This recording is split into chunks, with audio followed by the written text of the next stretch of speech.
Kaunta og strawberry. For 35 years karon pa katilaw og strawberry. Tilawan nato. Amo na tilawan sa una sa mga sa bukid. Okay, asin. Ito slo. Aslom. Aslom siya nga tamis nga. Di masabot. Tagaw.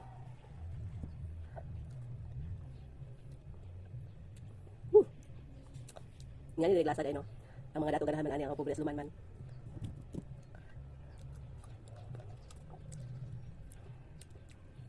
Pero namin sa kadugayan.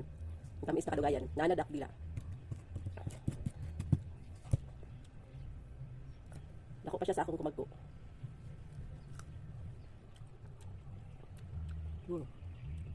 Dami siya parisan sa asin.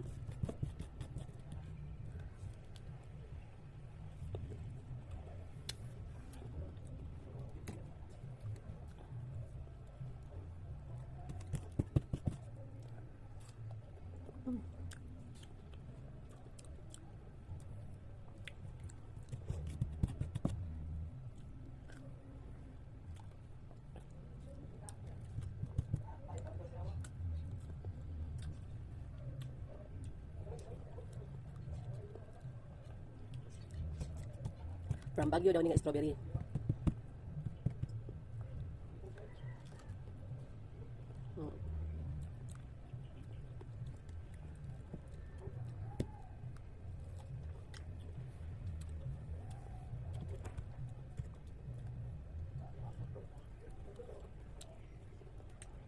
Nagdili kayo pula na po. Hindi mga pula kayo kinidili. Pero parehas sa lasa.